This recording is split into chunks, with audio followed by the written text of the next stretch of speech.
Hey, we're continuing on with geometry here and area and perimeter. It says we have a swimming pool in the shape of the following figure, and if you look at it down here, it's kind of a combination of a triangle and a rectangle. We know it's a rectangle over here because it's 13 by 14, so even if it looks square, the measurements say it is not. The homeowner wishes to build a fence around the perimeter of the pool. How many feet of fencing will be required? So, in that sense, let's see here. Around the edge would be going around. I tried to do something a little bit clever there.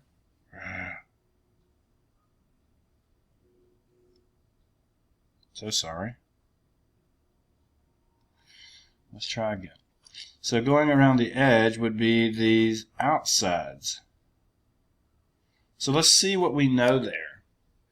We know that this inside part is 14, but that's not part of the perimeter. But this side over here is 14 as well, since it's opposite on the rectangle. This bottom portion of the rectangle is 13, so the top part is 13. And we also have this 12 over here. So we need to add all the pieces I have labeled up except for the 14. And we're missing one side over here, which is the hypotenuse of the triangle. So make sure you see that this figure can be broken apart as a triangle and a rectangle, with the 13 by 14 and the 12 and 14 on the triangle. So we're missing the longest side of the triangle. So just kind of focusing on that side we're missing on the triangle, the outside part. So let's go through our Pythagorean theorem. A squared plus b squared plus equals c squared. A squared plus b squared equals c squared. And go through the things we have. So we have 12 squared plus 14 squared equals c squared. 12 squared is 144. 14 squared is 196, I believe. Yes. So let's see. If we add 196 plus 144, we get 340 equals c squared. So c is the square root of 340.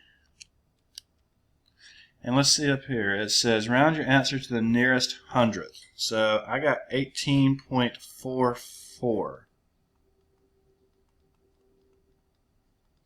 So that's what this missing side here is, 18.44. And as I said, when we have that missing side, we're adding up the outsides. So we're not adding up this 14 in the center, although we're adding up the 14 on the right edge. So the perimeter here that we'd build the fence out of, I'll start with the hypotenuse I wrote down last and go clockwise. 18.44 plus 13 plus 14 plus the 13 on the bottom plus the other 12 on the bottom. So let's add all these up.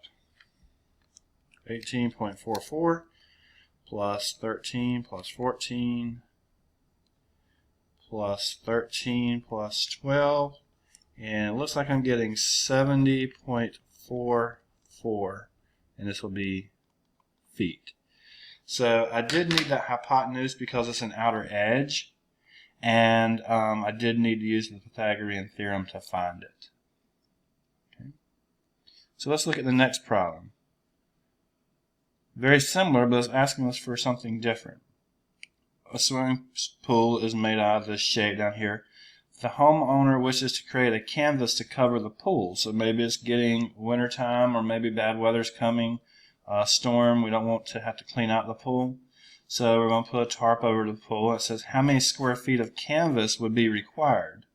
So in this case we don't necessarily need all the same pieces to do our calculation, but let's make sure we understand that this thing is made up of a triangle and a rectangle, and the rectangle is 13 by 16 and the triangle is 15 by 6. A base of 15 and a height of 16. So we don't know the hypotenuse of the triangle, But let's see. We need to find these individual areas and add them together, okay? Because we could cover them separately, so we need to buy enough material to do it together. So the area of the triangle is 1/2 base times height. So we don't even need the hypotenuse there. So that area is 1/2 times the base is 15 and the height is 16. So let me see. I believe that might be 120. Let's see. 15 times 8. Yes, 120. So the triangle part has an area of 120, and the area of a rectangle is length times width. So that would be 13 times 16. So that would be 208. So we're adding these two figures together, and the total area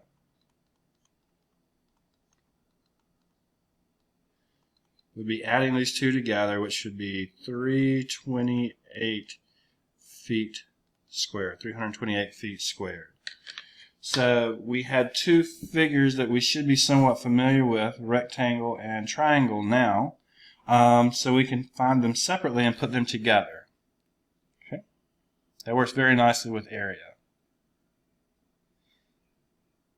All right, here's a word problem. A rectangular piece of land has dimensions 1,100 feet by 600 feet. Find the amount of fencing needed to construct a fence around the perimeter of this piece of land. So you don't have to draw a picture necessarily, but it may help. We can draw a rectangular piece of land, and we can make it 1,100 by 600, and we're trying to find the perimeter going all the way around, so we would add up all the sides. So two sides would be 600 and two sides would be 1,100. So the perimeter, we could do this many different ways. For some reason, this is addition. There's other formulas you might know. I believe this is 3,800, and that would be feet. Let me check on my calculator just so I don't disappoint you. Oh, that's definitely not right. 600 plus 1,100 plus 600 plus 1,100. I did some stuff in my head that wasn't good. 3,400. 17 plus 17. Alright, so 3,400 feet of fence would be required to put a fence around it and enclose it. Alright, so let's see here. A rectangular piece of land has dimensions 250 feet by 150 feet. Find the area of the land enclosed by the fence. Once again, a picture is not really necessary. But I'm going to draw a rectangle. It's 250 by 150. And keep in mind that the area is length times width. So this is not a long problem. 250 times 150. And let's see here. 250 times 150, 37,500 feet squared. So that's the amount of space enclosed by a fence around this rectangle. So making sure that when you go through these you have all the formulas you need, because you're going to encounter very similar questions. And if you have all the formulas, you'll be way ahead of the game. If you don't understand any of the problems or where anything comes from, make sure you contact me and we'll work it out and discuss as needed. Thank you.